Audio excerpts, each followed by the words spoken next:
It says, "One more for Jesus." My father was a minister for over 50 years, serving mostly in small rural churches.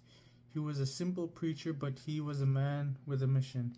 His favorite activity was taking teams of volunteers overseas to build church buildings for small congregations.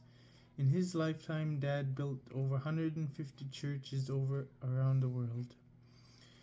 In 1999, my father died of cancer. In the final week of his life, the disease kept him awake in a semi-conscious state nearly 24 hours a day. As he dreamed, he'd talk out loud about what he was dreaming. Sitting by his side, I learned a lot about my dad by just listening to his dreams. He relived one church building project after another.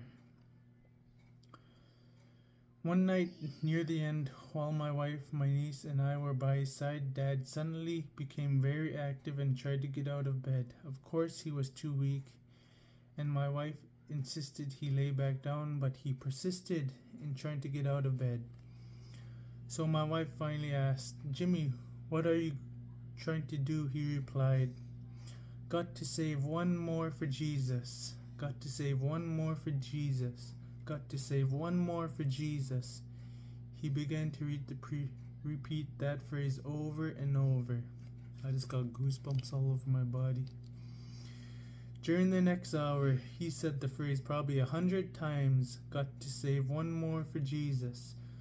As I sat by his bed with tears flowing down my cheeks, I bowed my head and thanked God for my dad's faith. At that moment, Dad reached out and placed his frail hand on my head and said, as if commissioning me, "Save one more for Jesus. Save one more for Jesus." I intended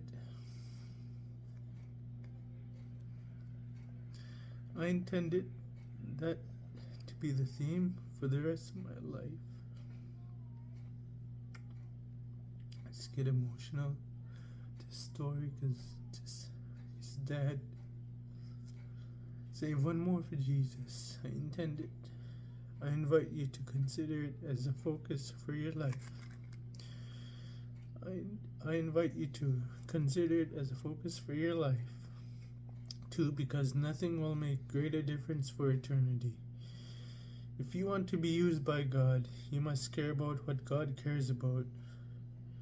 What He cares about is the redemption of the people He made. He wants His lost children found.